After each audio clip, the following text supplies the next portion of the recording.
Good evening, Good evening, everyone. Welcome to another session of the Militarized Equipment Ad Hoc. We are sans a few people that would normally come. Lieutenant DQ is not here because his policies are on the schedule for Wednesday. I hear that community participant Erickson Amaya, unfortunately, is going to be out today unexpectedly, and Commissioner Jordan will join us at approximately 6:30 when his other meeting ends. We have on the schedule for today discussion about K6, a new draft policy, which Lieutenant Toribio will take us through. That's specifically related to department rifles. And then we will have a discussion and go through Training Bulletin 3H with Lieutenant. Anything else, anybody? We had anticipated crowd control. However, I think there are some additional updates from that have happened in the last week or so, and policy is in the works, and I think we'll probably get that in about a week or so. Is that about right? Yes, you should. Excellent, thank you. Do you know, so I know which day to put it on. Do you think we will have it by the end of the week? And if so, should we do it on Monday or Wednesday? I don't want to promise anything. I would say definitely let's put it off probably till Wednesday. Okay, all right, then we'll take it up. I think that's the 31st. Okay. Great, thank you. All right, Lieutenant Toribio, you have co-host power, so if you want to take us away and share screen, or if anybody else wants to, feel free, whoever may have it. Okay, I got it. So I'm not super savvy at Zoom, but I should have it going. And if you guys can let me know if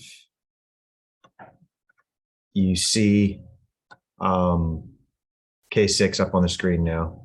We do. Okay. So you guys, is it like jittering right now? Because I'm wheeling the mouse just to make sure you guys are getting a real-time signal. It is. Okay. So this is the Department General Order for our department rifles. What it does is it discusses the field deployment criteria and then also memorialization of those deployments. This is for all department rifles.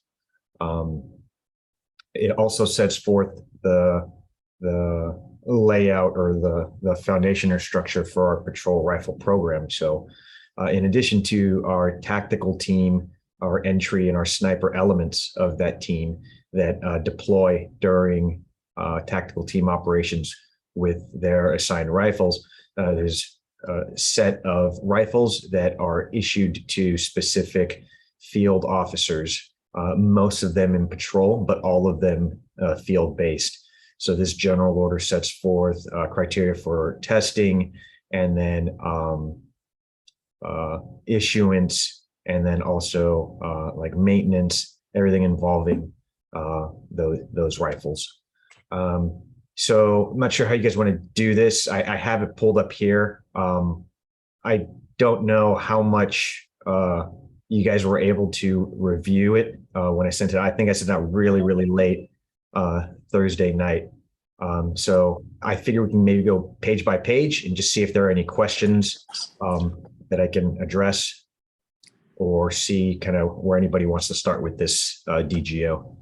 Let's go page by page, since this is a new document and we do have some one viewer who is watching, and then perhaps as you're going through it, people could interrupt you about comments, questions, or something as you're going through, although I do see Miss Two with her hand up.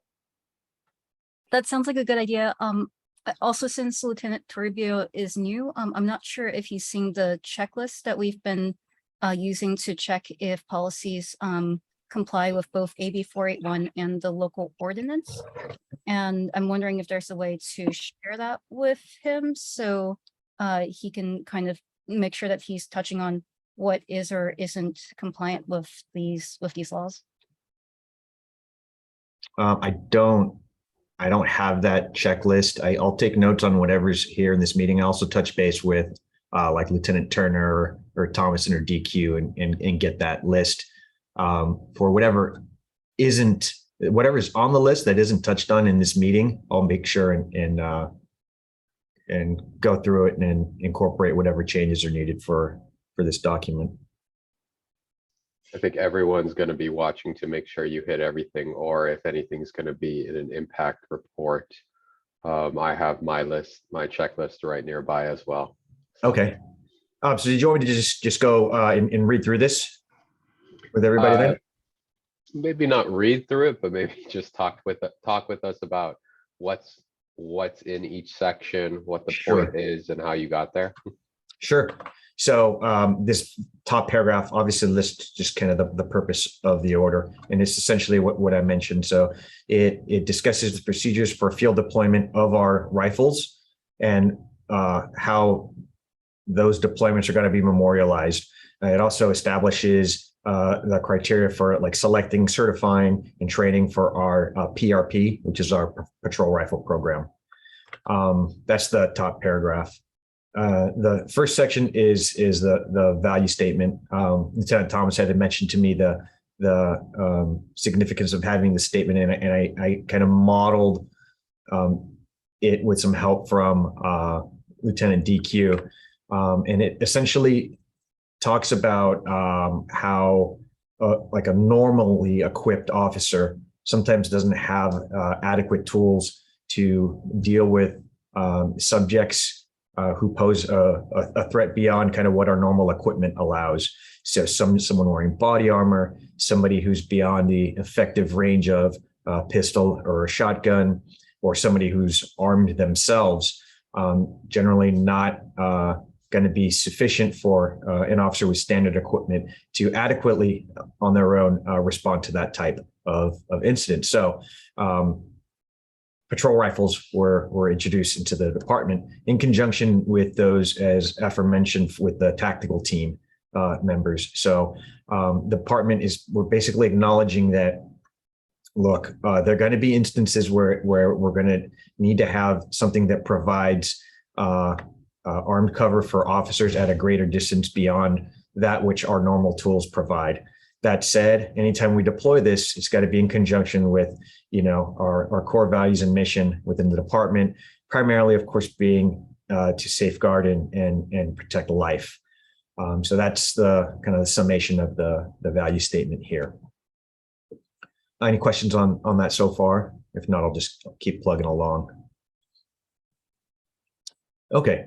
So the second section has definitions, and I tried to break things down and define them and refer to these phrases or words consistently throughout the document. So a department rifle is just a collective term for either a patrol rifle or a tactical team rifle. Patrol rifle, for this definition, we define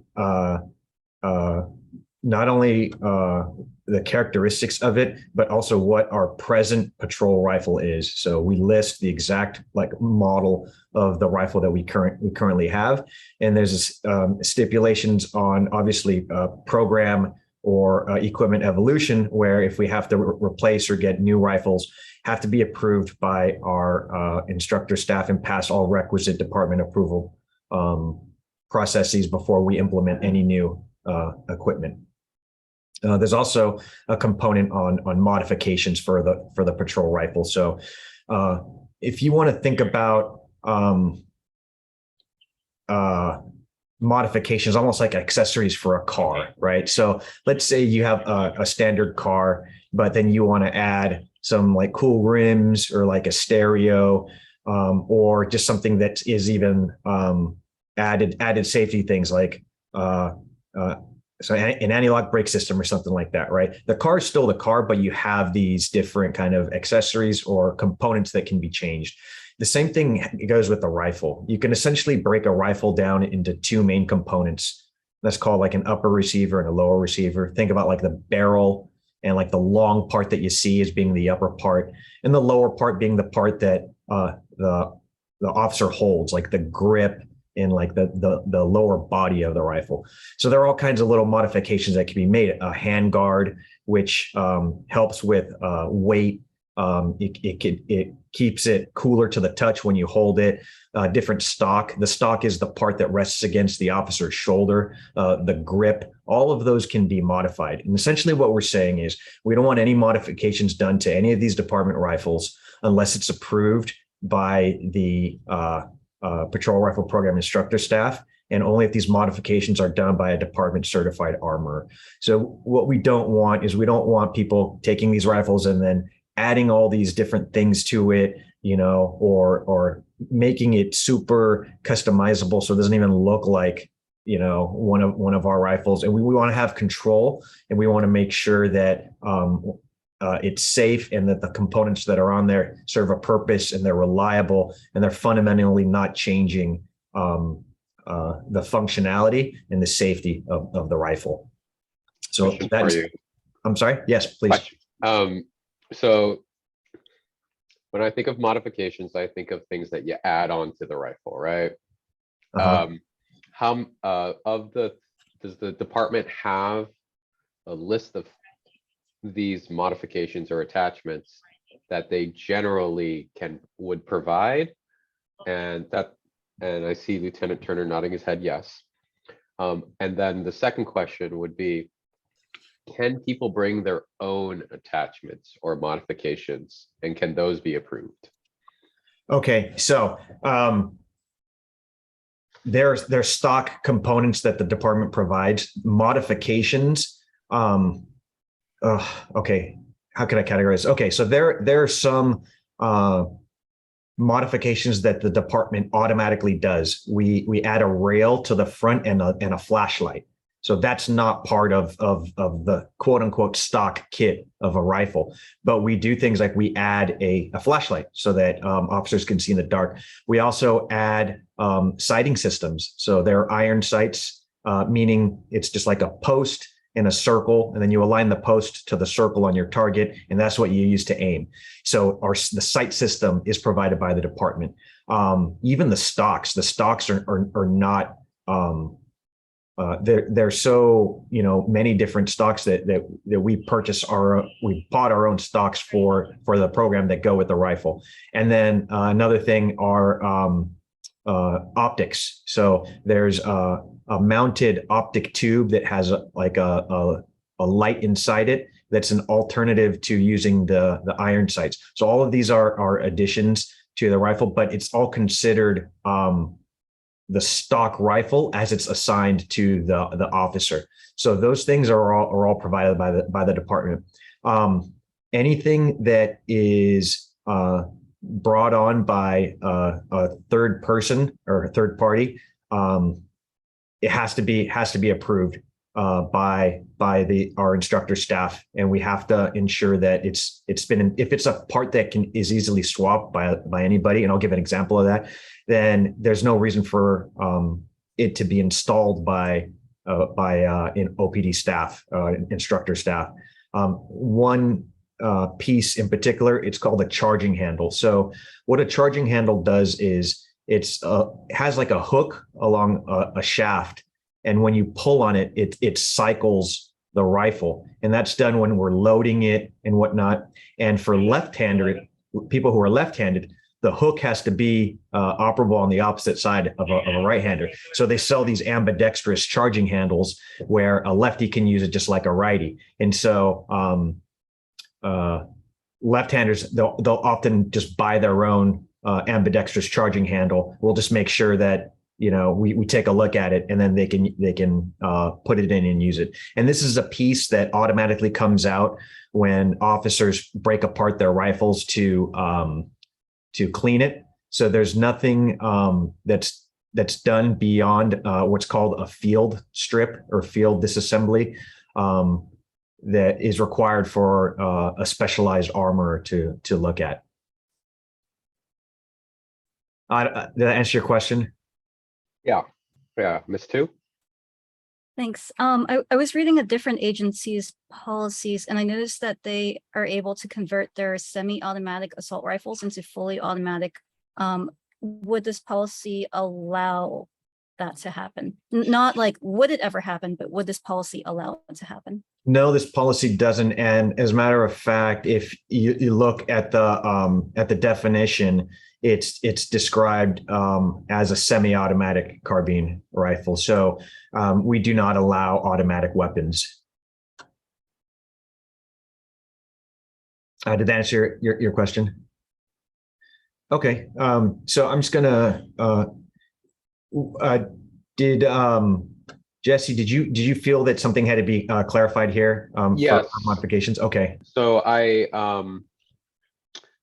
I'm thinking about what the impact report's going to look like going down the line, and that the department not only needs to have the cost of the actual rifle, but also the standard modifications that the department does. Those different attachments go onto it. And but it sounds like there are no other modifications or attachments that are provided by the department. Am I right about that? So we provide the full rifle, which includes like the sights, the optic, the stock. There's a sling that we provide as well, and magazines. There's nothing that like is attached by the operator or by the officer on like a per use basis. For all intents and purposes, the rifle's all one piece with all of its included equipment, sans the magazines, which are obviously removable. So I can kind of break down what those components are and list them here somewhere for sure. As long as they are just the provided ones, as opposed to the third-party ones. Correct.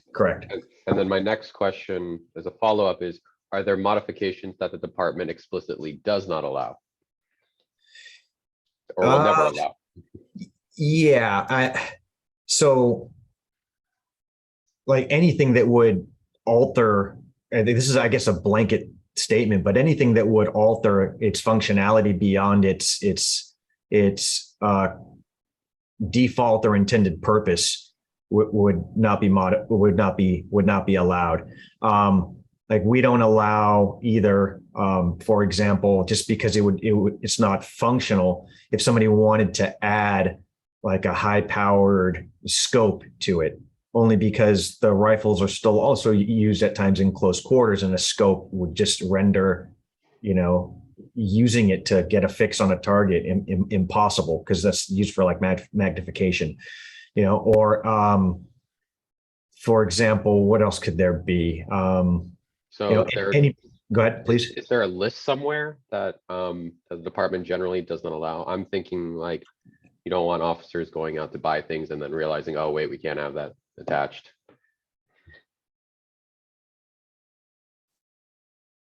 I imagine, let's say, the bayonet attachment, right? I don't think the OPD allows that. There might be like some sort of attachment launcher, laser sights, bump stock. I don't know.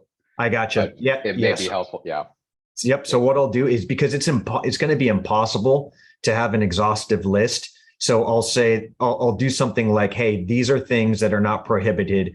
Have a blanket thing that anything that an officer would like attached needs to go through the staff, and that this list of prohibited items is not exhaustive. So kind of leave it open that, like, you know what, these are saying we're saying these things are prohibited, but these aren't the only things that are prohibited. Everything needs to go through the staff to ensure that it meets our mission and goals. Lieutenant Turner? Yeah, thanks, Lieutenant Toribio. I think probably you're correct, and these things change so often, it'd be really hard to put a specific, say, this is prohibited because then something new comes out. But I think, especially if we, and I'm not sure if it's going to be here or maybe in the prohibited use section, but there probably would be, we might be served by saying that we specifically prohibit any modifications to change it from, semi-auto or something that makes it into closer to a fully automatic, like bump stocks, or that the addition of additional weapons or bayonets, just because those are other prohibited equipment under the law, and that those probably wouldn't be in. So I think you and I can think about it a little bit as to where those might be, because I know there's some categories of things that just the staff is never going to authorize, and that might help to explain to the community, especially in some things where we really do differ from other agencies, right? Especially like with that fully automatic, which OPD is just not interested in. Copy that. Yeah. That makes sense to have categories as opposed to, because it is about the way it's used and rather than what specific attachment. Yep, and that was just LAPD. I haven't seen any other agency do it, but after seeing it once, I wanted to double check. Okay. Perfect. So I'll move on to the next definition, which is tactical team rifles. It follows the same model as the what did I call it? As the patrol rifle. There are a few different rifles that are employed by the tactical team, primarily across the two elements that utilize them: the entry team and the sniper team. So in this section is listed the tactical team rifle. Also, it's semi-automatic. They presently have two different models that they use. They use a BCM and a Noveske, and they're essentially similar to the PRO rifle. Same stipulation here regarding new or replacement rifles needing approval from the team leaders and passing the requisite departmental approval process for implementation of new equipment. The sniper rifles, there are two. There is the GA precision bolt action, and then there's the Seekins precision SP10. Same thing. Regarding new or replacement rifles. I'll note as well these modifications, the same conditions that we just discussed for the patrol rifles will fall also under the tactical team rifles. So everything is under the same blanket of coverage regarding those modifications. Presently, patrol rifle officers are not allowed to utilize their I'm sorry, you have a question, Jennifer? Oh, no, it's about the part you're probably about to explain. Okay, sure. So let me just talk about this point here, and then if you have a question, I'll get to you. Cool. Okay, so presently, patrol rifle officers are not authorized to utilize their own rifles.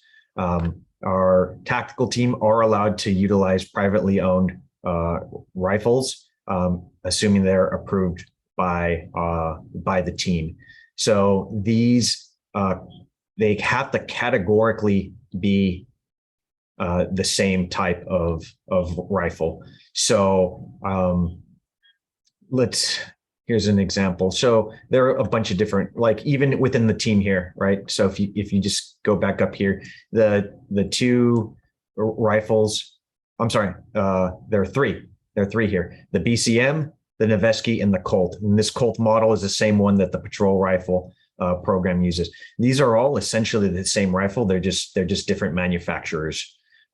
So if you looked at them, some of the design looks a little bit different, but they all fall under the AR-15 spec. All right, it's a very tight specification on how this firing system is modeled, and so all these three kind of follow the same. So we allow members of our entry team and our sniper team to utilize privately owned rifles if they meet the specifications that follow in this order. And this is similar to officers that purchase their own handguns, right? They have to kind of follow a strict spec allowed by the department so they can utilize their own personal handguns on duty. Jennifer? Yeah, thanks. Yeah. One thing I'm wondering about the privately owned assault rifles is I wonder if it can be a little bit clearer whether it's part of the definition Because what I'm thinking about is we're going to, in this policy, we need to define authorized and prohibited uses. And it might be helpful to make it really clear that even if it's privately owned, that its use must comply with the policy, whether it's privately owned or whether it's department owned. Kind of similar to that, I'm not sure if we need to be including the inventory for these privately owned rifles in, I think K7 is where the inventory is. I'm sorry, about K7, you were saying? I just missed that last part about K7. Oh, yeah. I think both AB 481 and local ordinance require noting the quantity. And I'm not sure if the quantity of the privately owned but covered by the policy rifles are reflected. Okay, I'm making a note and I'll follow up on that. Yeah, I think we'll have to follow up on that because I'm not, that one's going to be something we'll have to check into, because anything with a, you know, privately owned sort of assault rifle, that's through a letter that's approved by the chief. There's some DOJ stuff. So we'd have to consult with Office of the City Attorney around ownership, and especially if the department's including that in inventory. So we really need to be aware of kind of what that means for us. So yeah, we'll follow up on that one. Yeah, I've seen some agencies list explicitly the number and types of privately owned stock. Yeah, well, I think we'll need to get a little bit more information, just especially around where it comes to you know, the DOJ and DROS information, because it's hard.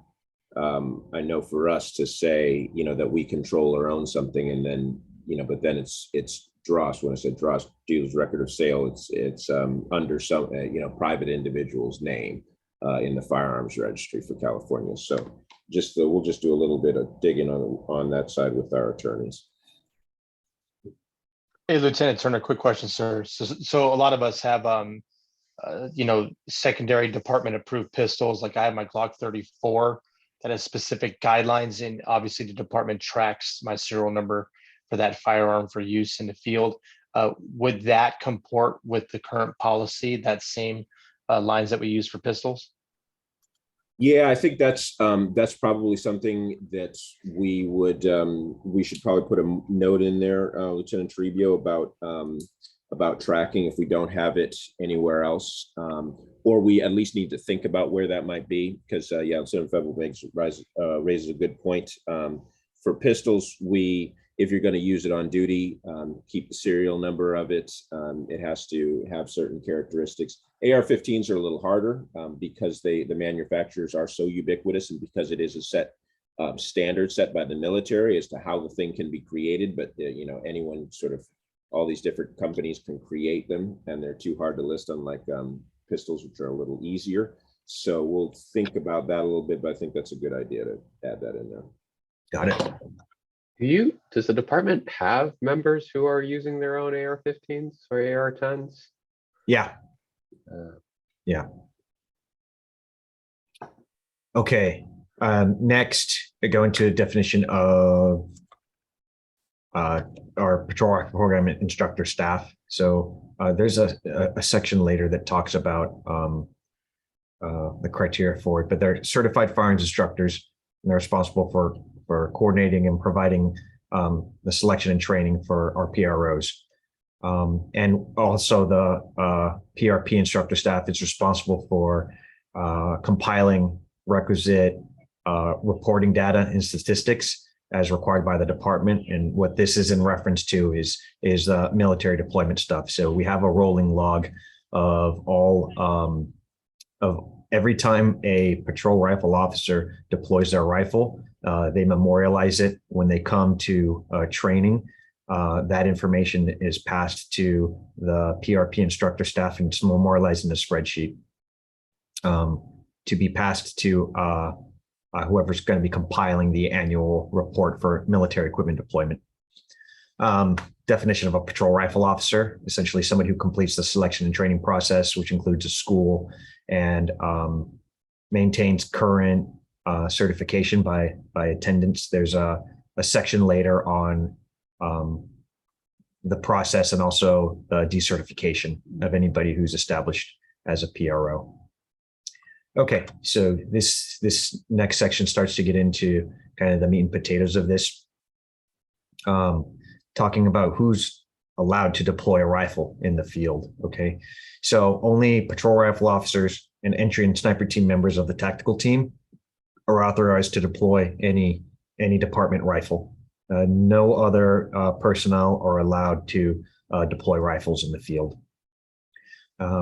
Obviously, the discharge of the rifle has to be in accordance with our main general order governing use of force, and that's DGO K3.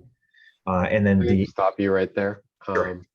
So for paragraph A, I think that the numbering might have changed as you were adding sections. I think your authorized use is section 9 now. Ooh, thank you. Yeah. And then for B, I do see that you have discharge there. And looking at K3, K3 lists a couple of other sections or other uses that fall under use of force outside of discharge. Pointing, and then it makes exhibiting, drawing, or holding a firearm as, it doesn't explicitly say use of force, but it does say it needs to be tracked. Yes, I So- have that. I can probably move where I have it, but the whole thing about the KDE disposition, anytime, let's say, a rifle officer deploys a rifle, but doesn't end up pointing it at a person. So it's a fruitless search, or they deploy it as part of a dedicated arrest team, but never end up pointing it at the person when they're taken into custody, or they never get the person into custody. They're required to log a disposition code of KDE, just like any other firearm. So let me.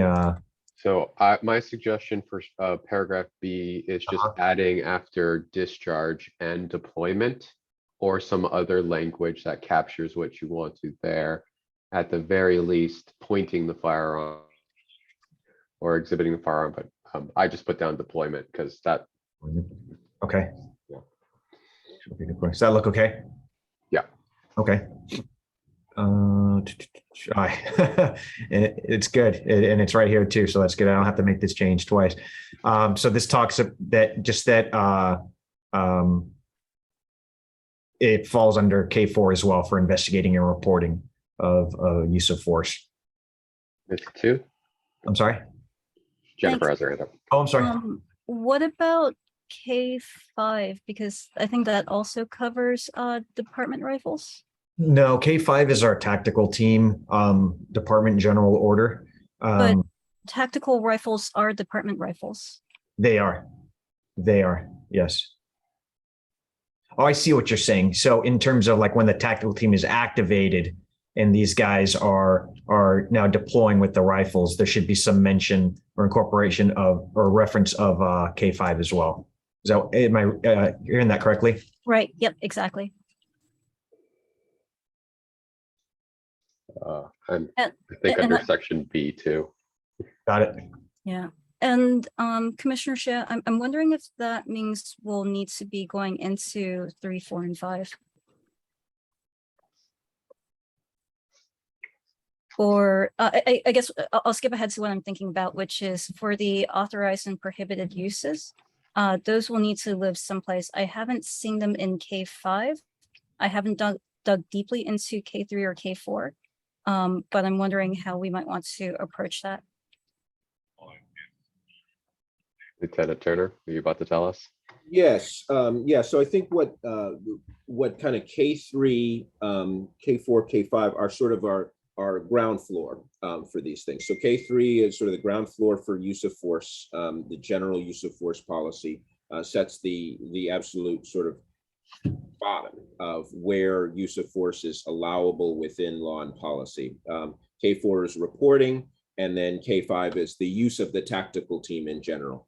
And then, so what we're trying to do is have these authorized uses, prohibited uses for specific equipment. I think we'll get to them because I reviewed this policy a little earlier. I think in some subsequent sections, we'll see them here about specific equipment that will have higher either authorized needs for authorized uses or more restricted prohibited uses. We'll go into that specifically. So, so for instance, the K5 will talk about the tactical team in general when it brings it out, but they will still be governed by the department rifle program or rifle policy, which kind of, I think Lieutenant Toribio will go through about these authorized uses and when these rifles are to be brought out. Now, the thing is that they, at least in terms of the tactical team, they kind of dovetail, because anytime the tactical team is brought out, it's actually gone to a situation which is even beyond our patrol rifle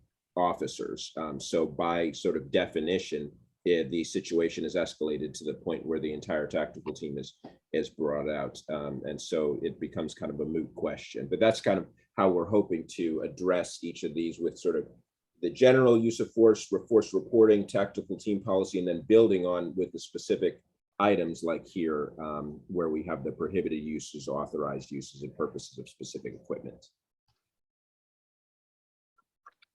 Okay. I think that probably reflects your change of the title of this from patrol rifle program to just straight up department rifles. Yeah.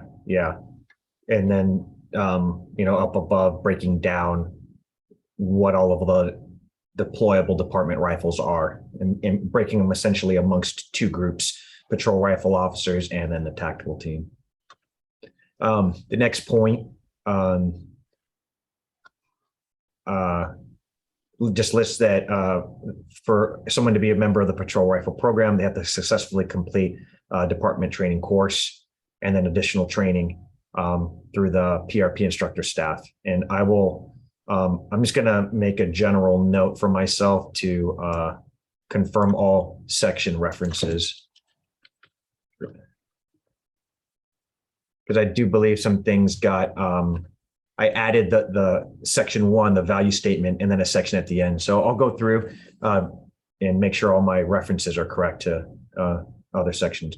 And then entry and sniper team members are required to attend attack ops entry or sniper school along with requisite training by the team.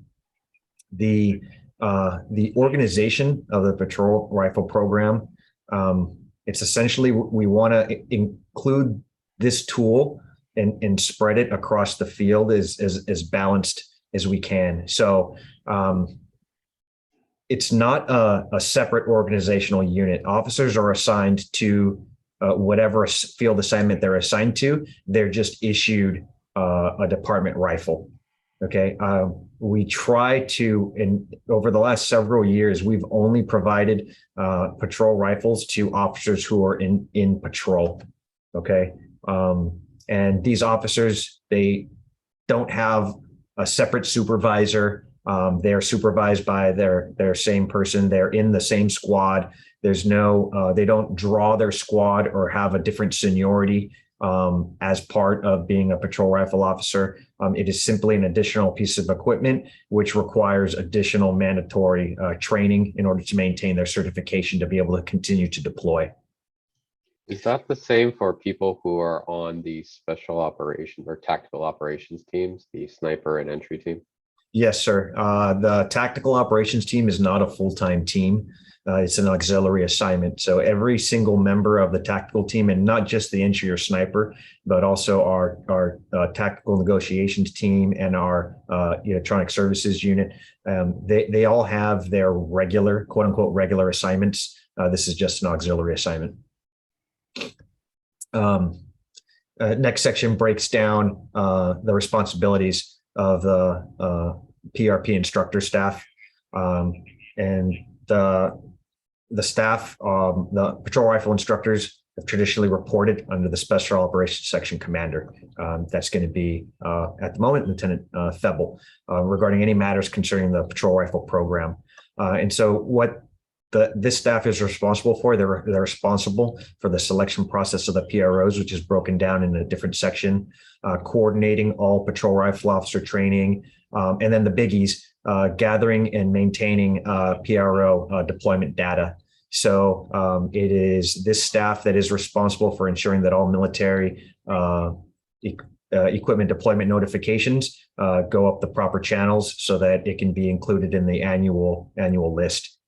And then obviously the admin stuff, the staff is going to be the ones that are going to issue and then recover the rifles as they're deployed, or as people leave the program, we recover them. And then maintenance. So just like our pistols, for example, every officer is trained on how to field strip and clean their pistol. Every patrol rifle officer is trained on how to field strip and clean their rifles. If there's any deeper maintenance that's involved, it needs to be done through the patrol rifle program staff. In order to maintain or be on the staff, have to complete a post-certified firearms instructor school, complete a post-certified rifle instructor school, complete an armorer course, and then if this criteria are not met, we have quite a few adjunct instructors. They're allowed to assist in training, but only under the supervision of somebody who's successfully completed or has all of these requisite conditions on their jacket. Can I ask about that section? Yes. Item D as in dog. Uh-huh. Why? It sounds like people who are currently part of the program are the ones that choose the additional people. Is that right? Yeah, the way it works is kind of the how it's traditionally worked is we tend to groom PROs into becoming instructors. So whether it's in field deployments or if it's in at training, what we do is we see kind of people who are excelling or who are kind of taking charge at training, helping out others, and hey, would you like to, instead of just coming to your training day, would you like to start coming to other PRO training days and helping guys out and learning how to instruct and helping with, lesson plans and role playing during scenarios or even creating your own scenarios. And so we kind of just have created our own little succession module to keep the instructor staff going and fresh. Is the instructor position is that its own position, or is that like an auxiliary position? I'm sorry, it's also an auxiliary position as well. Yeah. Nothing regarding the patrol rifle program or the tactical team is a permanent assignment. Nothing's a permanent assignment. Okay, here's where we get into the criteria for selecting a patrol rifle officer. So there's a process that gets done. We push out something in the daily bulletin. Hey, anybody interested? Submit a letter of interest, and we ask that anybody who is considered to go to the school to be endorsed through their chain of command. So they submit a memorandum that is endorsed through the chain of command, and then goes to the patrol rifle instructor staff, and then we kind of keep a list of everything. Trying to look here. Okay, so Officer X writes the memo, submits it to his supervisor. Supervisor reviews it and either gives it a positive or a negative endorsement, and then it gets sent up the chain and then forwarded to the instructor staff for the PRP. We look for kind of minimum qualification criteria. One, they have to be a full-time officer and non-probationary, so they can't be somebody who's on probation. They have to have minimally a year of experience in the field. They have to be in a field-based uniformed assignment. So the idea behind that is we don't want to issue a rifle to somebody who's going to be in the building and not be in a position to deploy it if they need it. We look for people who exhibit strong characteristics of working independently and not having to require a lot of supervision. We look for people who are calm, maintain professional demeanor, and the big thing is that under stress they're able to make sound decisions. Also looking for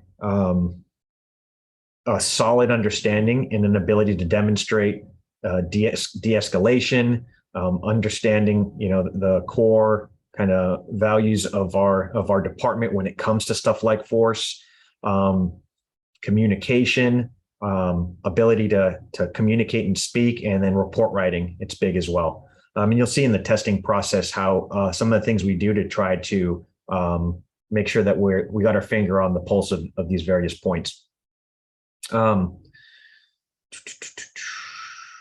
Okay, so the testing process, the proper testing process consists of all of these things here that are listed on page 6. There's a selection panel or an interview panel where we have questions. It's like an oral board. We ask questions about policy, tactics, and just personal questions, why they want to do the job, and give them some hypotheticals in order to gauge the markers that are described here. We also put them through a scenario, a reality-based training scenario, where we do stuff like we gauge their ability to make sound judgments, see how they're able to de-escalate.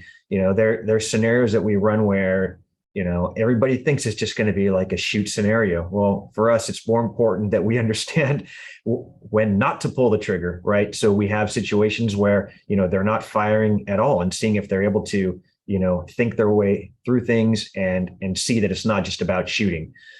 We do a physical agility test.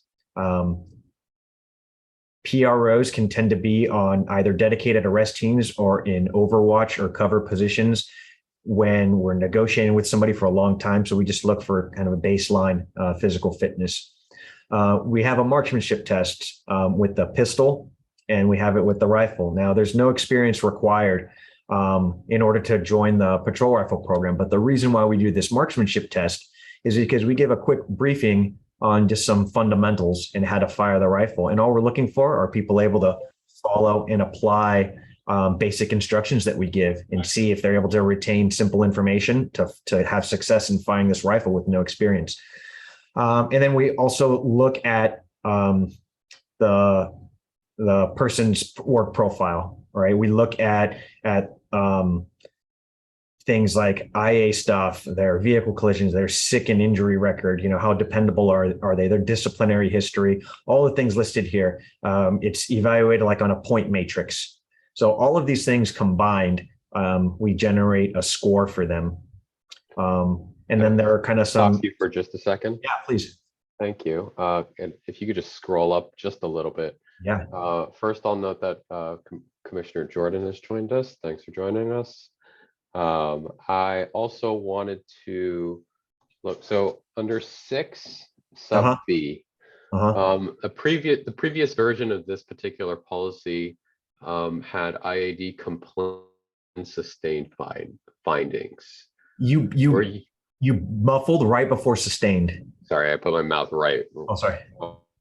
I put my hand right on my mouth when I start talking. So the previous version of this policy said IAD complaints and sustained findings.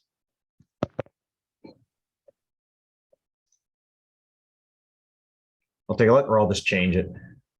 Yeah. I just had a question why. I'm not sure why. I'll just make that change. Do you have access to complaints when they're not sustained findings? We do. We have in the employee personnel file, it lists all complaints, whether or not there is a finding or not. So stuff that's pending, we're able to see what's pending. Stuff where there's a finding, we're able to see the finding. Okay, Ms. Tu?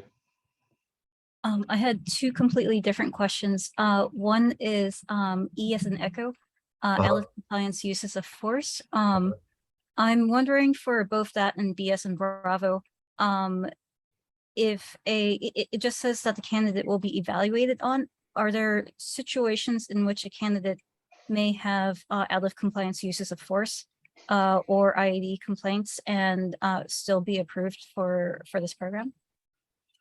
In terms of out of compliance uses of force, I think it really depends.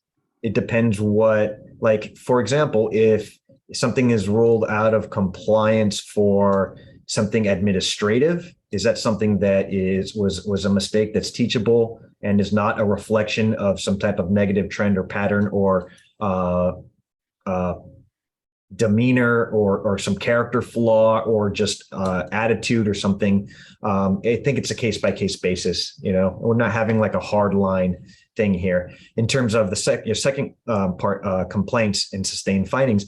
Again, I think it also depends. Number of complaints, I think it's considered, but we really need to look at like what is the actual data versus what is the number of the data. I think there's value in looking into what those numbers are. So somebody with a sustained IAD finding, I don't think would automatically be a disqualifier, for being in the patrol rifle program. It depends if it's a serious sustained finding for something that is obviously something that is significant. That's going to weigh heavily in the determination, because the last thing that we want to do is we don't want to put this added equipment and responsibility into someone's hands that we don't feel are responsible. I mean, we have a vested interest in this program succeeding, and we definitely don't want to be bringing in anybody who's going to give it a bad name, give our department a bad name, give our profession a bad name. Did that answer your question? I have more, but I wonder if Lieutenant Sure. Turner wants to jump in first. Yeah, actually, I just maybe Lieutenant Trivia, if you could just kind of talk a little bit, I think it might help to talk about when, or I'm not sure if this is a little further in here, but in terms of creation of this this matrix, because this is something that we are familiar with as a department, is the idea of a matrix and putting everything together. Most personnel complaints are considered, like for instance, for promotion or as patterns or things like that for at least 5 years. But maybe if you could talk a little bit more about like when we get these, what kind of review process we go through, especially when we talk about like the ability for that person's current chain of command to weigh in, and then the Special Operations Division chain of command to have that oversight, and how we look at, say, someone who might have had a previous sustained finding for a IAD complaint or an out of compliance use of force, what that kind of looks like from your end of the patrol rifle program. Yeah, there are a few elements. There's time, and then there's also the person and the chain of command, right? So the application process for this starts with a letter of interest that has to get a positive endorsement through that officer's chain of command. So believe me, supervisors, commanders, captains, they're well aware of their personnel and misconduct that has been found sustained. So it could be that in the application process, there's a sustained finding or something that's out of compliance, to where the supervisor or the lieutenant or captain automatically already gives a negative endorsement, and then that person is not going to continue in the selection process. Okay, assuming that the person does get a positive endorsement, and then they continue through the application process. So this matrix here, I've done the last several schools, PRO schools, where I've reviewed the matrices. So what I do is I pull up their record in Vision, and I go back 3 years, and there's kind of like a little score sheet. Like, do they have, if they've been sick, 0 through 3 days, they get 100 points. If they're sick, 3 through 5 days, they get 80 points. And so it's kind of like a point-based thing. And so that also is the same with like preventable vehicle collisions, sustained findings, number of complaints, what else? Like all of these things here, they have a numerical value attached in the matrix. But what I do when I'm looking at it, it's like, okay, there's like 1 here. I get it that there's a point value assigned, but what the heck was this out of compliance use of force? And what's that going to mean, putting a rifle in this guy's hands? Or there are these complaints. What's like the backstory behind this? So that's also used as well. And I guess that can probably be fleshed out a little bit more here in this other thing, because there are some things that go kind of beyond points, right? Has this person had special training? Do they have military experience that lend to improving or adding to the program? Do they have these out of compliance uses of force that are serious and not something just like they improperly applied a bent wrist technique and it caused some injury or something like that beyond just pain compliance? So there's a magnifying glass that is used when we're screening the applicants, and a part of that as well is also this first part when we're talking to them. Is there a correlation between the what they're telling us about their belief on what field leadership means, or if they can describe what de-escalation means, and our department core values, which is always a question that comes up in our oral board, and is it correlating with what we're seeing in the department matrix? So I understand that this is not like 100% concrete objective, and we try to make it as much as we can, but there's just some subjectiveness that goes in when we're reviewing this that we have to consider. Please, Ms. Tu. Yeah, that's helpful to understand that it's a slightly more quantified matrix approach. I wonder if you could give us a little bit of context of like how numbers wise, like how many people who are eligible do apply, out of those who apply, how many are rejected? I don't have those.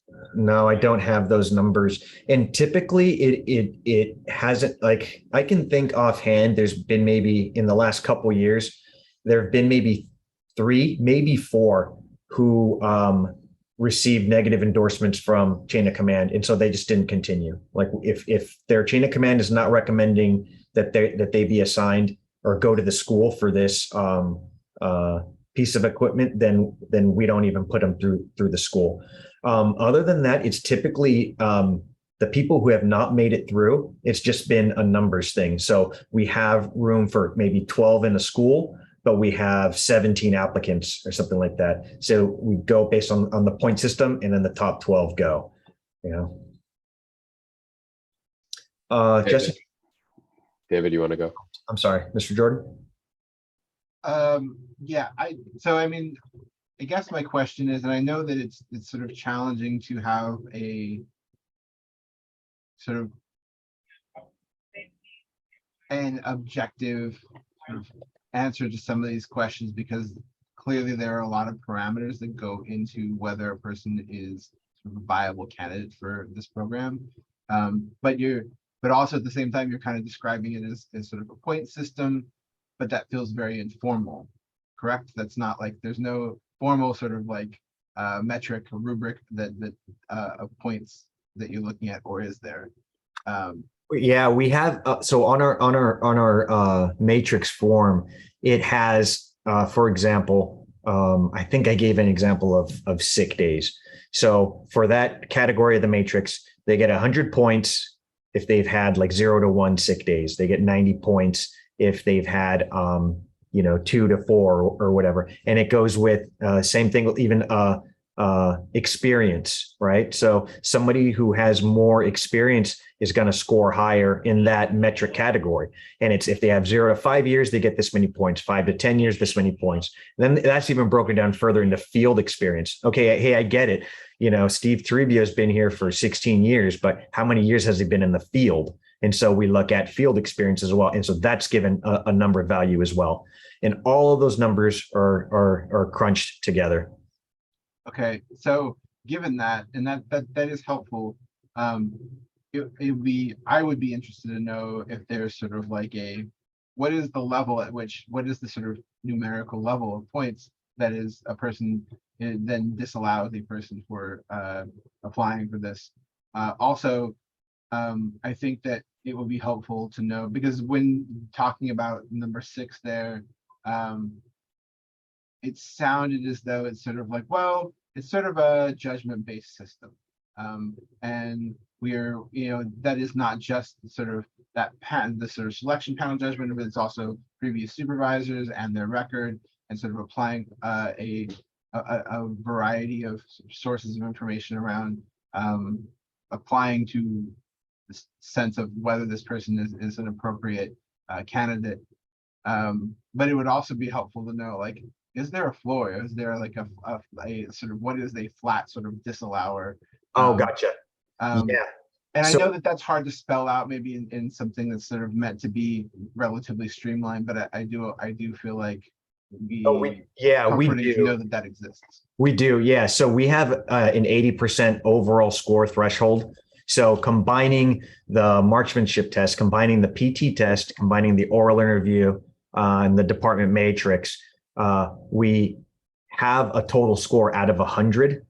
Anybody under 80%, we don't consider to push forward into the school. Jesse? Two things. One, will you, I don't see LRMS spelled out or defined anywhere else in the document. Will you just write that out? Yeah. Appreciate it.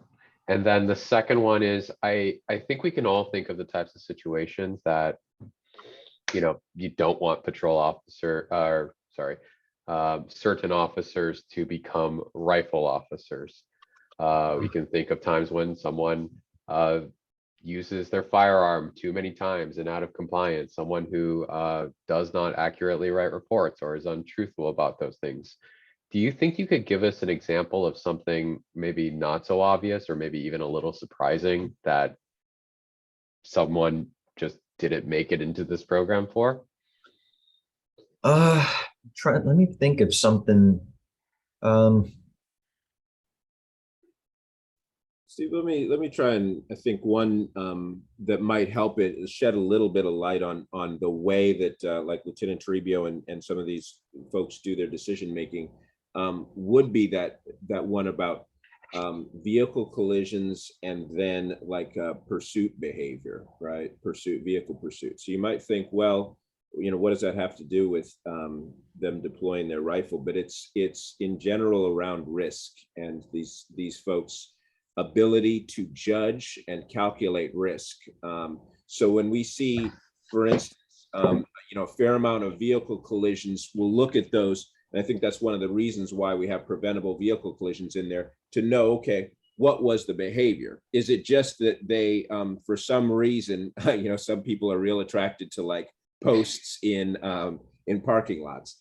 Man, that happens. That doesn't necessarily tell me much about their ability to do, you know, to deal with a rifle, besides maybe that they might be clumsy or something like that. And it's something I consider. But do we have a fair amount of ones where there's a speed is a factor in that preventable? That's one where I might say, okay, and I think the rifle staff is looking and saying, is that a risk-taking behavior? Because the thing I think that Lieutenant Toribio really expressed very well about this program is that it is extremely important to us, and we want people who will take calculated risks, and risk-taking behavior that is beyond a threshold is one that really is looked at very carefully. So that idea around when we look at preventable vehicle collisions or maybe pursuit behavior, especially around out of compliance pursuits or something like that, would be something where they would say, well, how is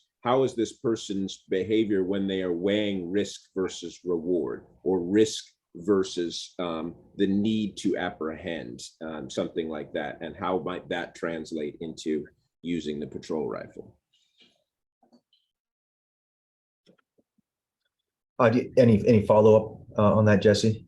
No, that makes a lot of sense. What you're looking at, still interested to know what might be a surprising reason to, you know, that you disqualified someone, but don't have it off the top of your head. It's okay. No, not off the top of my head. Like, you know, I remember, I don't remember if this was what you know, disqualified somebody. I know he didn't make it to the school.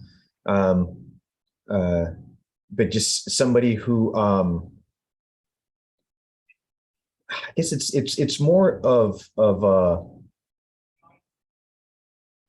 you know, at least in the oral board, it's more about seeing in finding people along the lines of what Lieutenant Turner was saying about risk, but also just care about field incident management.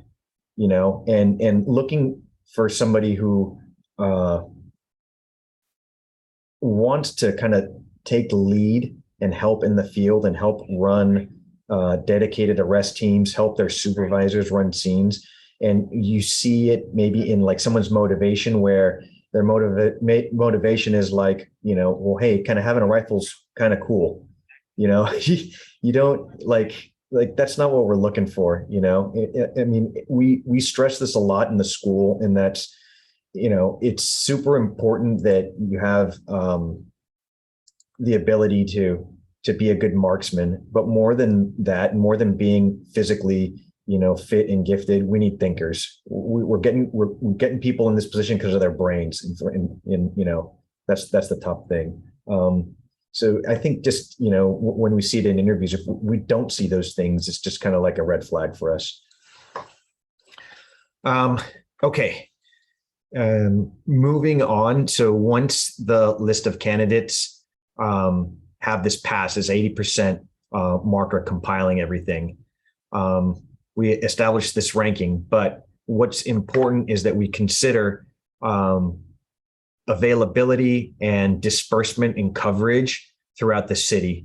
So it just so happens, and this is just the nature of things, it's just the way the cards are dealt. You'll get a squad where like everybody in that squad just clicks and they're capable and they're good and they all want to go out to be a PRO and they all score well. Well, we can't have, give rifles to all 8 people in that squad, because now we're limiting our resources to just that shift, that area, that time. So we have to make a determination on how stuff is going to be spread. So we look at where everybody's working. If it's before a watch change, we look at where they're going to be working after the watch change, so that we can ensure that we have a good dispersal of rifles.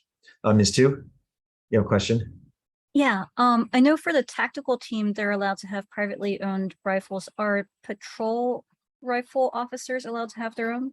We do not allow Okay, patrol great. rifle officers. Everything is just the stock that we give them. Great, thanks. And then once folks go through the school and they've successfully completed it, they're then certified as patrol rifle officers. What we have done in the past, what we try to do is sometimes we'll take more people than we have equipment for. And the reason for that is because of just to account for turnover and to keep the resources out there. So let's say, for example, Lieutenant Turner and I go to the school. He gets a rifle, but they only have the one for him and I don't have one, but I've successfully completed the school. What the patrol rifle program staff will do is they'll keep me going to the trainings and keep me certified. So let's say Turner promotes or he goes to a non-field assignment, instead of that rifle now going back into storage until we were able to do the next school. Well, I've been going to training. I've stayed certified. Rifle goes to me, and then we can keep that rifle out in the field if needed.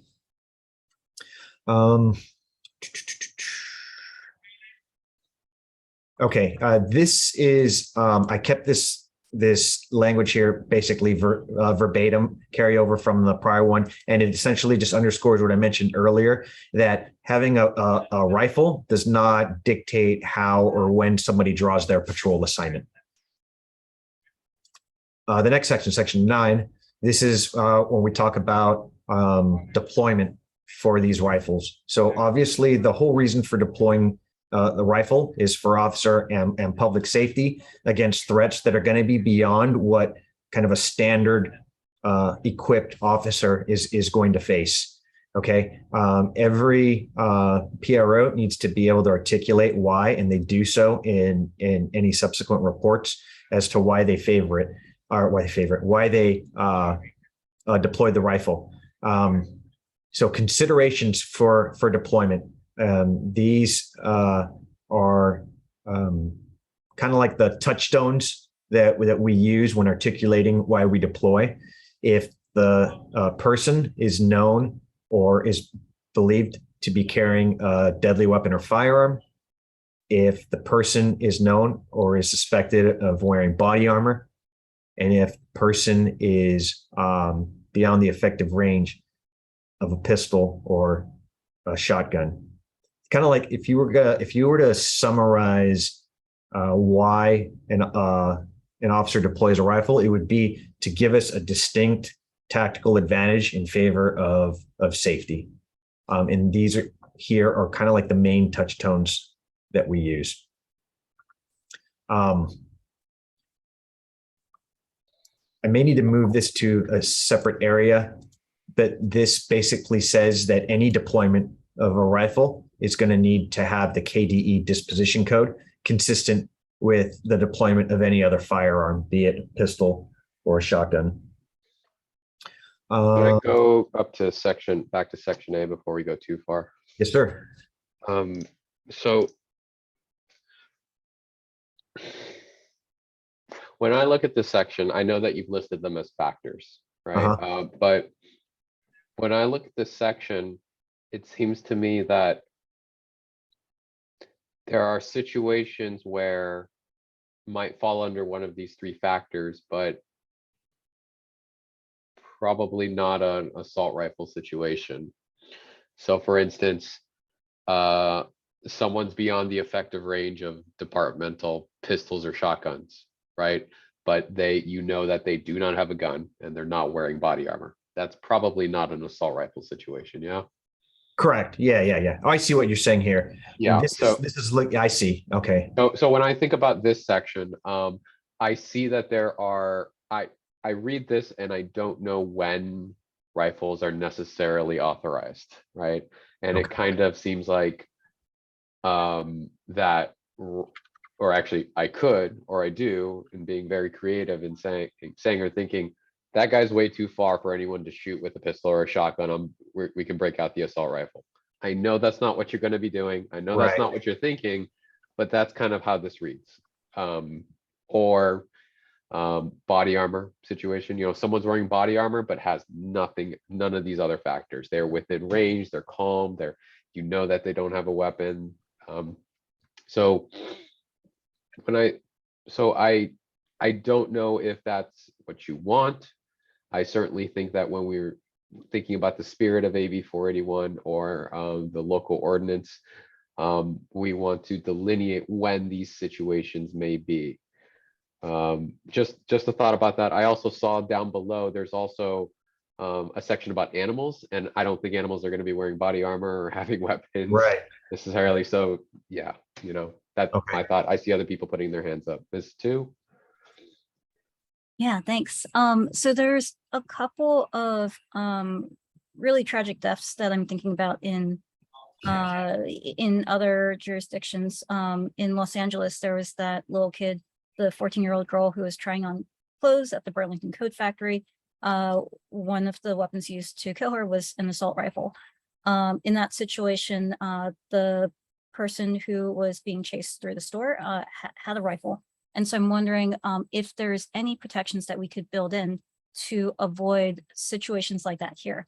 Another situation I'm thinking about is in San Francisco, the police were called because two unhoused men were fighting with each other and there was a knife present. Both men ended up getting shot to death, surrounded by officers shouting at them in English, despite the fact that one of them spoke no English. So that's another, I cannot remember if that one included an assault rifle or if those were only regular handguns. But I'm wondering for situations like that, are there ways that we can be more clear about what is authorized and what is prohibited? So I think going back to what Lieutenant Turner was saying, some of what you're saying is going to be kind of governed under the blanket of DGOK 3 and de-escalation and whatnot, right? Particularly talking about subjects armed with a knife. You know, I would say, you know, in the vacuum of that scenario, offhand, I would say I would absolutely like to have a patrol rifleman there as part of a team, but I also would like the team to have distance and to have cover and stuff like that. All of these de-escalation techniques are all covered under the blanket of General Order K3. In terms of the first scenario you presented with the unfortunate situation of the girl in the changing room that got hit by a round, that goes into I would say that that's something that's not even exclusive to a patrol rifle, but I think that's a consideration for a pistol as well. I'd hate for a pistol round to even be introduced in that scenario where that girl is in the backdrop. Those things fall under I don't know offhand what training bulletin or information bulletin covers things like being aware of a backdrop. But one of the fundamental rules of firearm safety that's taught just in general for firearms is to be aware of what your target is in the area beyond and around it. I have not a problem at all. I'm an advocate of restating firearm safety whenever possible. I can add a section here as a reminder of these these rules of firearm safety that include, knowing your backdrop, not taking a shot until you, not even putting your finger on the trigger until you've made the conscious decision to fire. So I can definitely incorporate some general firearm safety verbiage inside this policy. I'm all for that, and I appreciate you bringing that up. Yeah, thanks so much. Commissioner Shea, I'm wondering if we should consider going into just the authorized use parts of use of force as it applies to department rifles, or if that would be going into the, and we don't have to decide that now. I just wanted to raise that. Sorry, I didn't quite understand what you mean going into this today, or? We probably want people to have a chance to pre-read, but Lieutenant Toribio was saying that some of the situations that I was talking about, prohibited or authorized uses would be described more under K3 rather than under K6. Oh. No, I'm sorry if what I said wasn't articulated the best. In terms of like the de-escalation things, like, somebody, two people fighting with a knife, and then both of them, get killed in shot. I don't know the circumstances of that, but I think like the spirit of or the principles behind dealing with that situation revolve around things like de-escalation and planning and maintaining cover and distance and gathering information and communication. And those things are covered categorically in DGOK3. There's a section on de-escalation and different types of techniques that we're trained to employ. I think there is value in perhaps referencing that in K6 as well, in terms of de-escalation. And I'll make a note for myself to include somewhere here where we can always make reference to something as significant as that. Got it. I'm a little bit curious about how many hours of training officers get around de-escalation compared to how many hours they get around firing weapons. But I also see a lot of hands up. Yeah, these hands have been up for a while. I will make a note right now, just here, and then I will come back to your question. But let's get to Ms. Jackson. Thank you. I actually think that you've just addressed it by bringing up the mention of the de-escalation and the reference to DGOK3, because I did see it at the bottom in reference to the dogs or animals. I have a barking dog, sorry, excuse him. And then just mentioning it to Commissioner Shea, when I initially read this, I really thought that the factors, that it might have been implied that it was a combination of factors rather than these factors standing exclusively on their own. So Yeah, that might be a language thing that might provide a little bit more clarity, where we want to say a combination of, or. yeah. Let me note that. I mean, my whole thing is like, for the most part, you want the assault rifle when you think someone might have a weapon, right? Like that, I think, is the main thing. Yeah. There are probably situations where you know they don't, but you still want the assault rifle, but Yes. probably not. I mean, I'm watching Lieutenant Turner's face as I'm saying these things. So No. and so I think there is probably a way to organize this that gets to what you really want, as opposed to just having these three factors. I'm sure you'll figure it out. But yes, Yeah. I did figure that it was. The lawyer in me thinks of No, all the I crazy appreciate that. situations. Now, this critical eye is definitely helpful and going to make this policy better. Mr. Jordan? Yeah, I agree. I was sort of thinking along the same lines that something like what you described earlier is sort of the major point of having it is in a situation in which the rifle gives you a greater safety or tactical advantage, or allows for things like distance. Distance equal time equals de-escalation at some points, right? And maybe clearly spell those out.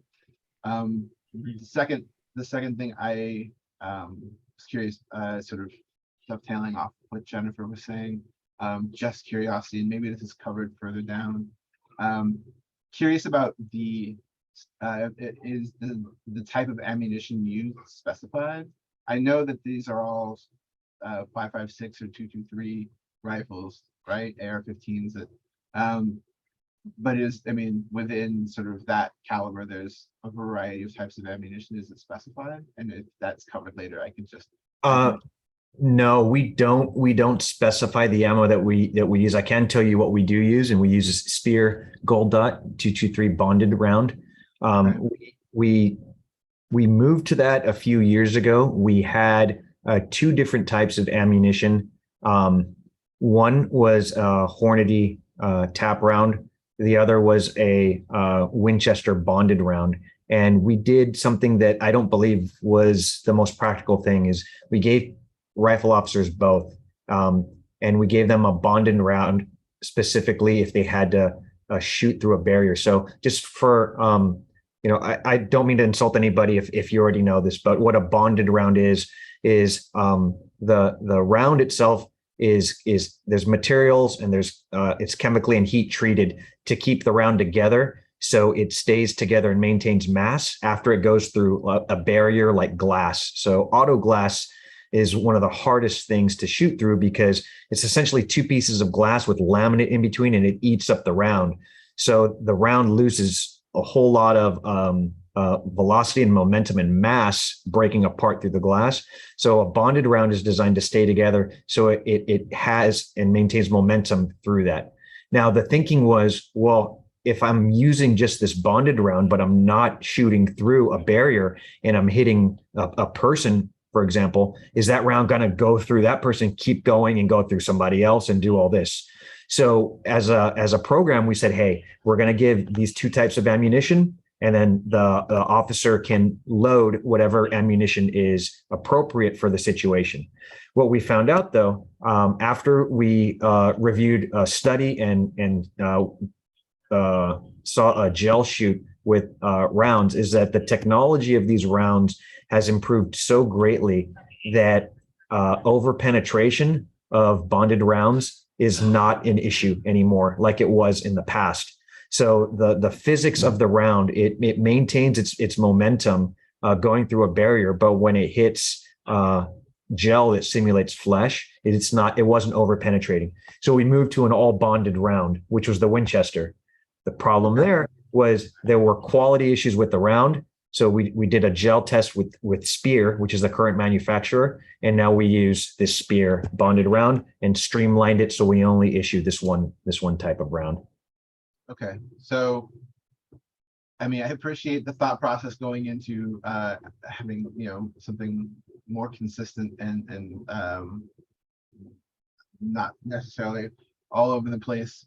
And so these are like jacketed rounds essentially that are meant to, and the idea is that once they hit something, they kind of yaw and spin around inside a sort of liquid. So the yawing or the flipping or the spinning of a round, that's going to happen in flight in general. And then what the round does really depends on what it hits. If it's If it's something soft, it's not going to it's going to do something different than if it hits something hard.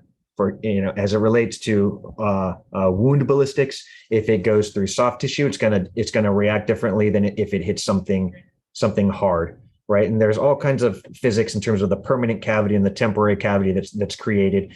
But the main thing that we looked for when we went to this round is that it was not gonna over penetrate. That it was penetrating. For like law enforcement standards, like 12 to 18 inches, I believe is the standard, and that it wasn't going to over penetrate, shooting bare gelatin, simulating a person, and over penetrate. That's the main thing that we were looking for. And that's been your experience in the field. As long as I have been part of the program, or even in OPD, I was only witness to one shooting that involved a rifle, and that was within, I think it was within about 15 or 20 yards, and the round stayed within the body. It did not exit the individual. And by shooting, you mean shooting a person, but what about shooting like things, other material that a rifle round might pass through? So, oh, I'm sorry. Yes, we have shot through glass on a paper target to see the effects. So we have some type of empirical data and can speak to experience of shooting through glass. And we haven't shot through much, so it's kind of hard. Like, we haven't shot through a car door or anything like that, but we have shot through glass onto a paper target to ensure that we can safely say that if we're still shooting at a target through glass, that we can be reasonably accurate despite the unpredictability of what the glass does. okay, That's all thank going you. in the impact report, right? Cool. All right. Ms. Tu? Thanks. That was really helpful. I was also thinking what you're describing is exactly what the impact report needs. I wanted to point out for Commissioner Jordan that in the militarized equipment inventory document, the assault rifle rounds start on about page 18. If you search for Spear, SPEER, then I think that's where it's going to start. It's not in this document. It's in the inventory document that's attached to K7. Okay, any questions before I continue? Okay, so I think we left off here, and I believe I may need to reposition this. This states that any deployment of a rifle has to have the KDE disposition for logging. So sorry, I couldn't find the unmute button when you asked. No problem. I realized that you have at the beginning of the policy in section 3 a good summary of situations. Where basically you said discharge and deployment of the rifle will be in accordance with K3. K3 has a very specific statement as to when firearms are either displayed, exhibited, or pointed at someone or discharged. I wonder if you could put that into authorized use so that it's clear when it can be used. I know it's would be a pain to put it into specifically authorized use or even the reference, but I think the language makes it very clear and reinforces it. If you think K3 is going to change in the future, perhaps the department just wants to refer to K3 as they did in this section. But Got it. Okay. I do think it should go into authorized use as that limiting factor of this is when the rifles come out. Okay. Okay, we were right about here. Okay. We mentioned also how it's more for commanders and field supervisors, but how we're not going to deploy patrol rifle officers in a situation that would otherwise be handled by our tactical operations team. So having a resource of a rifle is not a substitute for using the tactical team. All right, and that's important just because the tactical team is much more than just operators with rifles. Its success is dependent on multiple teams working together to include communications and negotiators and whatnot. There's a statement that if a member is directed to deploy their rifle in an inappropriate circumstance, that they need to advise their supervisor and commander that it's inappropriate. And this is what somebody referenced, that maybe needs to move up under where it talks about, it lists those conditions under which we deploy, and it just talks about disposing or dispatching of a dangerous animal. I'm just making a note here.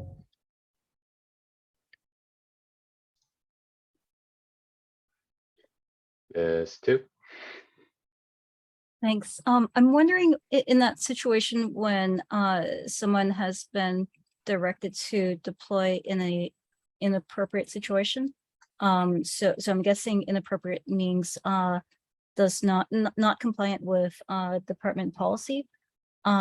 Why that individual should go forward with doing something they know is not permitted by the policy.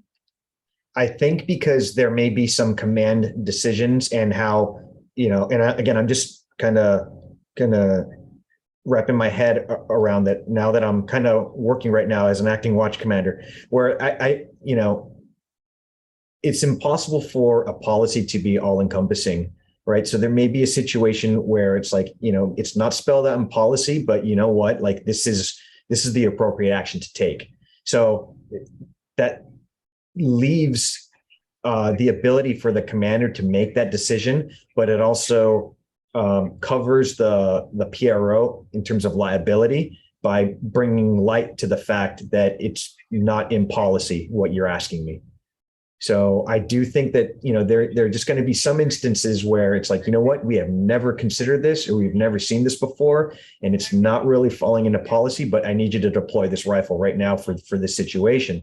But we also think it's important for the PRO to say, hey, look, commander, supervisor, this is not per policy. I'm just letting you know this. And so, I think it's incumbent on the commander with that information to make the decision based on the circumstances they have, whether to allow it to continue or say, oh, hey, you know what, let's pump the brakes then. So that, go ahead, actually. Thanks. I'm wondering, maybe someone sees someone sleeping on the street and there's no weapon visible, and that person is told, go ahead and deploy your patrol rifle. I understand that this policy protects the person from liability, the officer from liability who does deploy that, but I'm wondering how it protects the people who have the rifle deployed on them. And I'm also wondering under what, if we've had situations like that where a patrol rifle officer was told to deploy in unpermitted situations.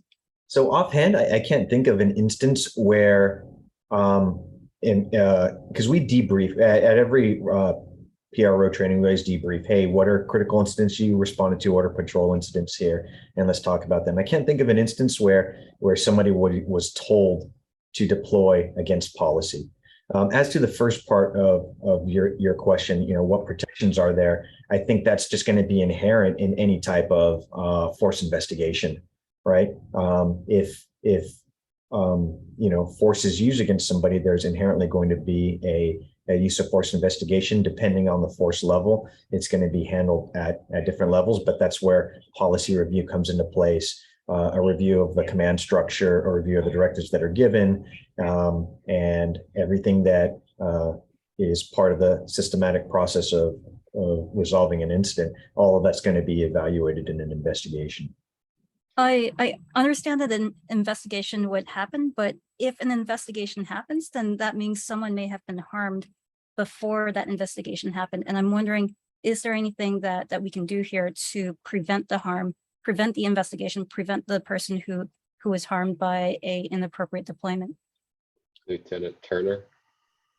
Yeah, thanks. I think this is one of the reasons why I really do want to, and I think Lieutenant Toribio is doing a really good job of referencing back to especially our force policy, which includes our de-escalation policy, because a lot of these sort of general considerations were really considered and looked at great length by that ad hoc committee when dealing with that use of force policy. So I do want to just note a couple things that our manual of rules, which again is kind of a very baseline, if nothing else, you shall adhere to this type thing.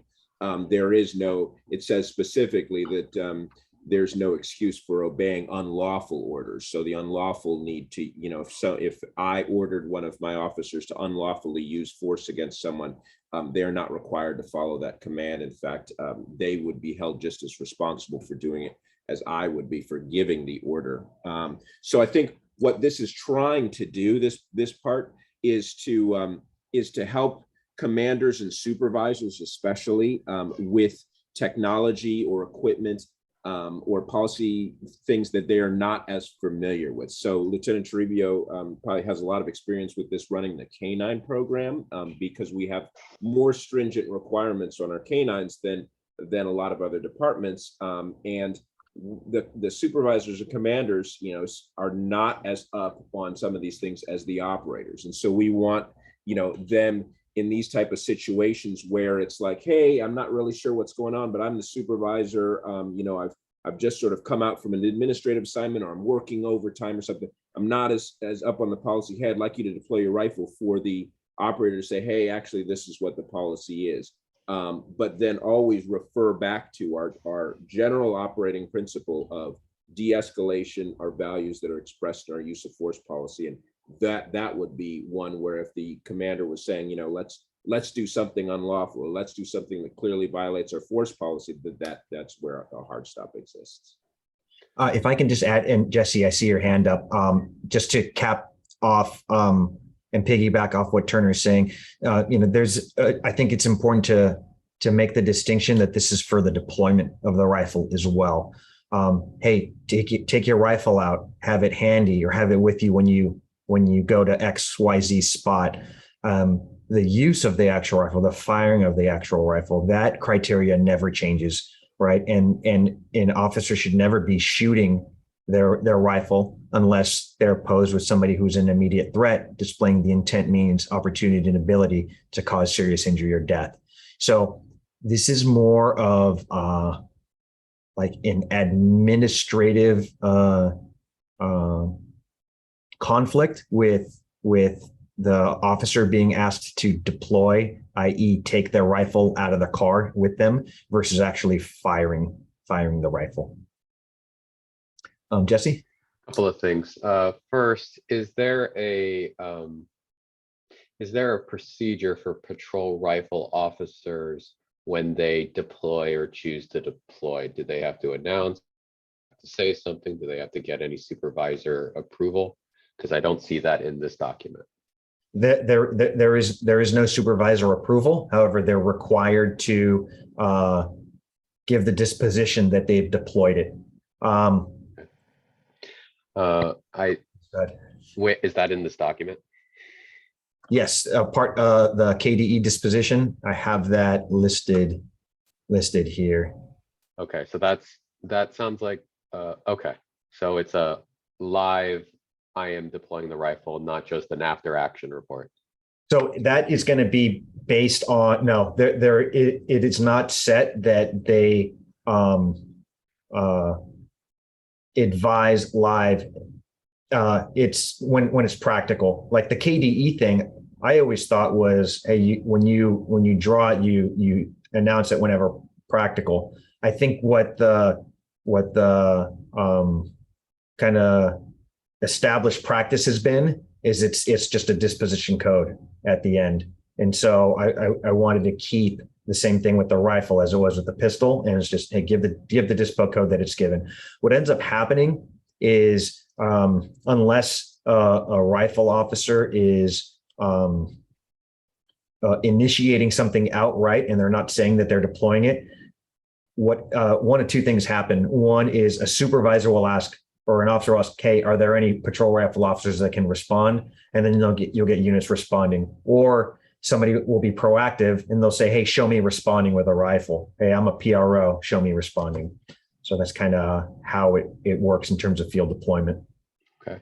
And then the second thing is in situations where directing supervisor or commander may, I don't know, make that request or tell someone or order someone to deploy, what accountability measure is there, either on the front end in terms of what considerations they need to make in choosing or ordering someone to make that deployment, and then second, on the back end, this deployment was out of policy or not squarely within policy. Here is what happened, and here's why we did it.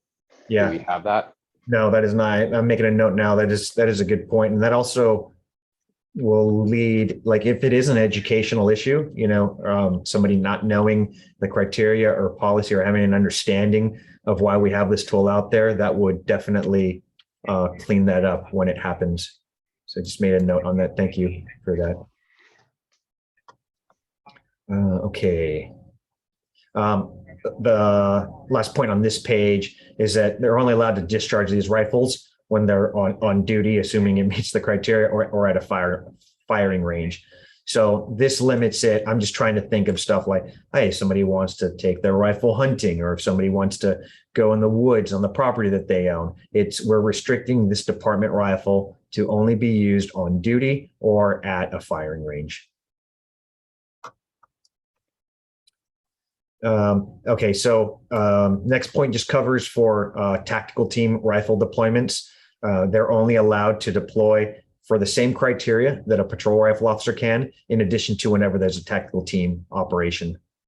Specifically, the sniper rifles, not the ARs, but the actual sniper rifles, same criteria. They can only be deployed during a tactical team operation, or if the criteria in this section to cover patrol rifle officers is met, and the necessity for having an even longer armed cover or overwatch is required. That's the only time that the sniper rifle can be deployed outside of a tactical team operation. So, for example, I'll just give an example. It would have been really useful to have a sniper rifle was something at the Oakland Zoo. Somebody with a gun in the Oakland Zoo. We were able to get patrol rifle officers out in a field above the zoo, and they simply did not have the capability to engage a lethal threat if this guy started to produce the gun within a crowd. The only sniper shot that I can think of in recent memory was on Las Vegas, just below Bishop O'Dowd. Our sniper responded, and it was close to 200 yards away, where this guy was, shooting at officers and shooting randomly in the street, and he was engaged with a sniper rifle. So, barring tactical team activation, or when overwatch over a great distance is required, sniper rifles stay put. This is the prohibited uses section, and I do understand I need to develop this section more based on conversations that we've had. So there's the blanket statement here that says, hey, any conditions beyond what's described above, prohibited to deploy. But we did feel compelled to list a couple examples, and I do understand I do need to flesh this out more, but specific things that we've outlined where we're not going to deploy a rifle is during non-high risk vehicle or pedestrian stops, during routine patrol, when there's no specific threat or articulable facts that lend to the deployment of a rifle. So we don't want officers just be walking around with their rifles slung just as a matter of course, or as like a visual deterrent or anything like that, just in routine patrol. That's not what this program is about. And then we also added a line here, and I see your hand, Ms. Tu. I'll just get through point C. We're not going to carry these things like slung or like during an incident when it's not reasonably required to have this rifle out. And where that an example of that would be, let's say we're doing a high risk car stop rifles out, person's in custody. If that person is secured, the directives we're giving our patrol rifle officers is render your rifle safe, put it back in the car, conduct the rest of your investigation. Don't leave the rifle slung, go and take a statement, go talk to the subject that you have detained and have the rifle out.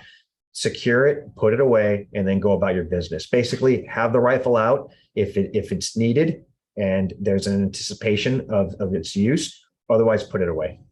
Ms. Tu? For B as in Bravo, no specific threat or articulable facts. Is that defined any place of what a specific threat is? No, I think my intent in this is we just don't want the rifle out there willy-nilly for no reason.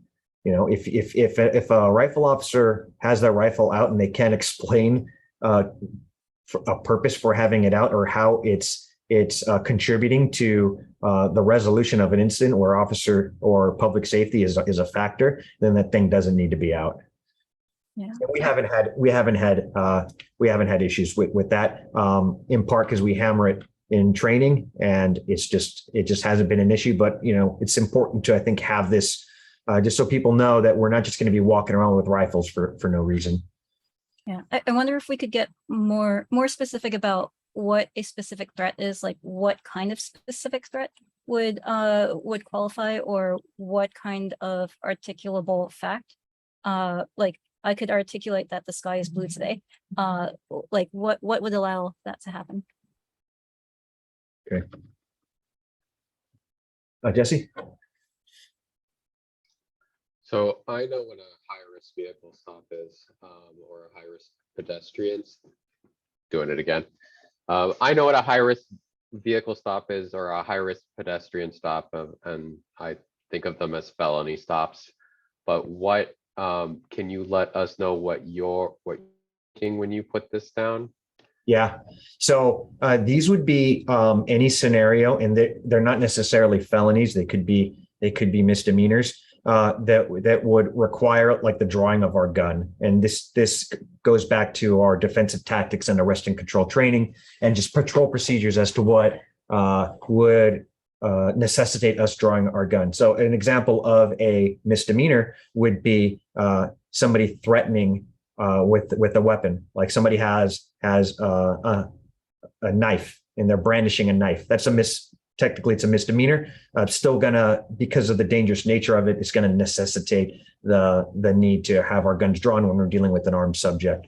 So that was what I was thinking. I do think that barring context, this could kind of raise some questions as to what this is. So I'll be sure to flesh this out some more in reference. I'll do some research as to for any like training bulletins or information bulletins that talk about high risk stops, and either copy and paste some examples or just make reference to that document that I find. Ms. Tu? Does that mean that deploying for a sideshow, would that be prohibited or authorized? It depends on the circumstance. So somebody conducting an enforcement stop on a sideshow vehicle, so a car spinning donuts that we pick off, that's not going to be a high risk stop. That's a traffic stop. Officers that are now working to contain a sideshow after gunshots have been fired, we have what's called a tango team involved, and part of our SOP for setup is to have somebody who's armed cover, and they're coming out with a rifle to protect the team as they move in. Now, this could be for extraction of a downed individual, a surrounded officer, etc. So it really depends. So, you know, I think people have different feelings on whether sideshow in and of itself is inherently dangerous and violent. But in terms of practice of our operators, we are not drawing guns or considering a sideshow stop high risk unless there are specific factors that we can articulate as to why we're drawing our guns. And that's, hey, shots were fired from this car. This car was identified as being the car that fired rounds in the air or whatever. So I hope that answers your question. Okay. So I do understand here that these prohibited uses, I need to flesh this out more, make reference to some information bulletins or training bulletins to elaborate on the definition of high risk, and these other comments here that I've made. Okay, rifle logs and reporting. So right now, actually, am working to redo a little logbook that we have. It's assigned to every rifle. And I think that with a revision of this logbook and or a move to an electronic logbook will help with reporting, because these logbooks get beat up and oil gets on them because they're in the cases with the rifle. Essentially, what we do though, and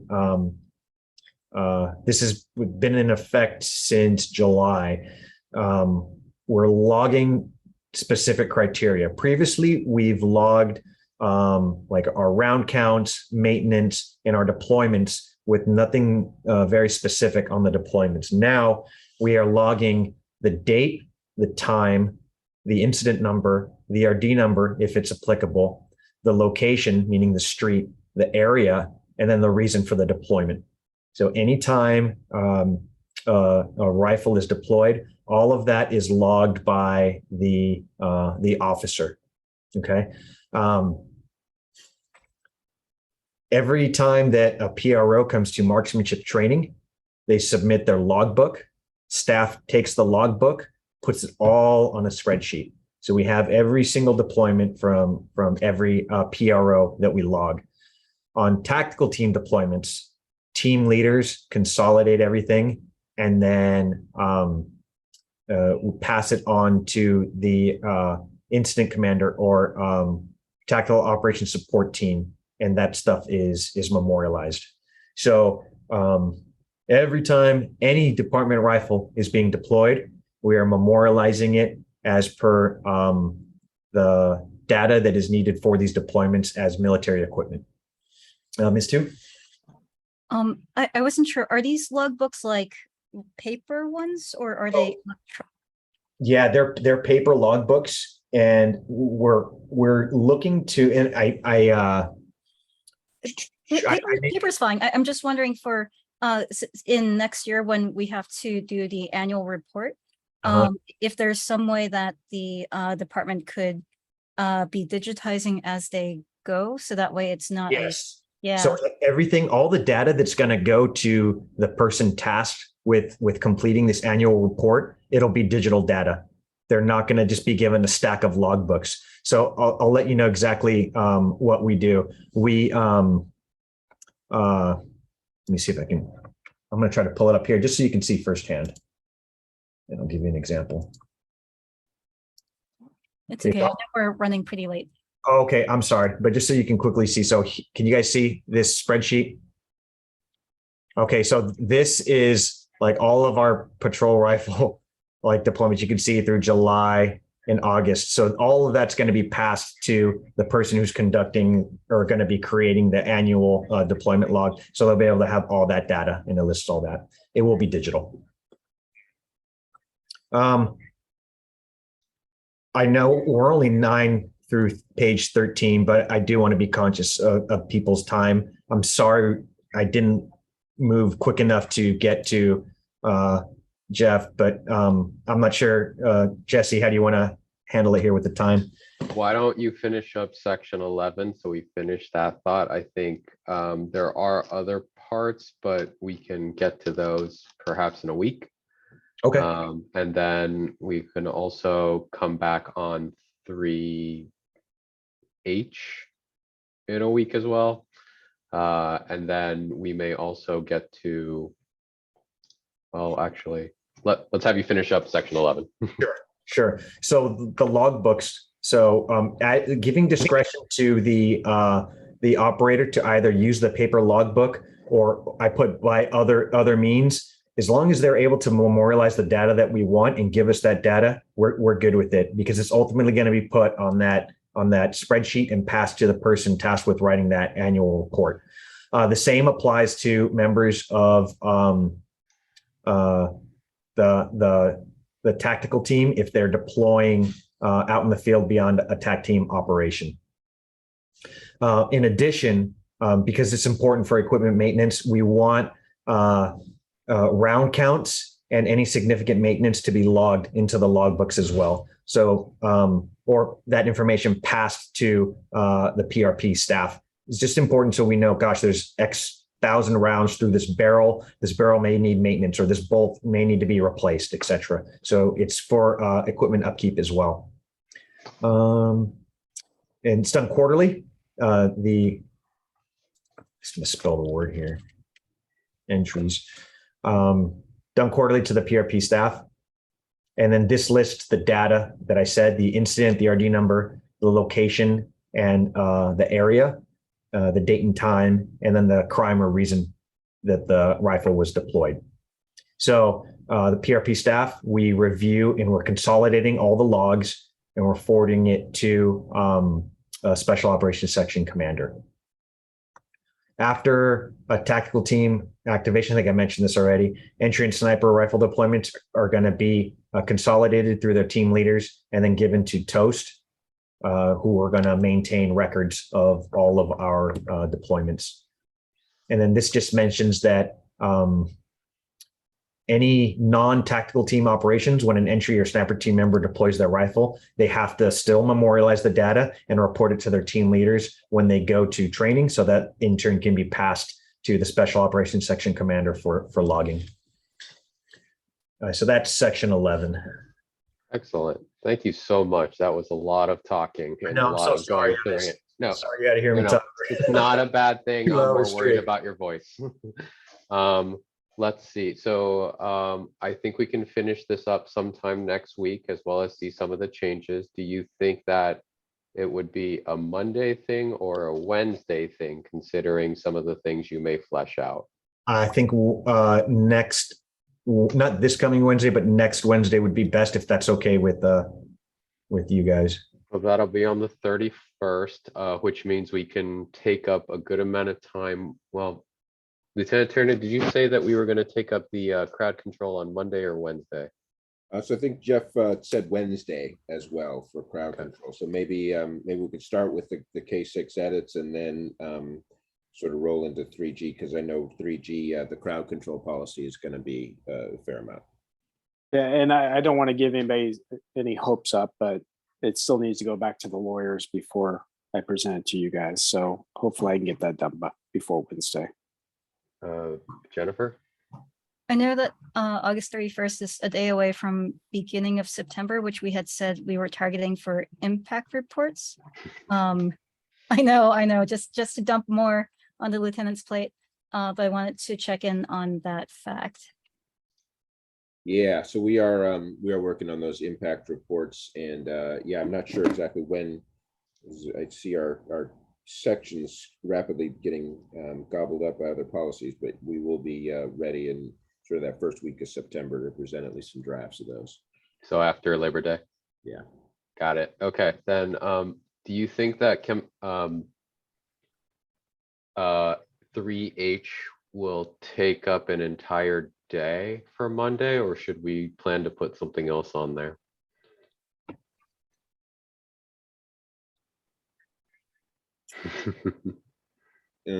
So yeah, no, Jeff, did you say Wednesday wanted to do 3H, or sorry? Oh yeah, sorry, you're talking, I'm thinking about 3. Yeah, 3H.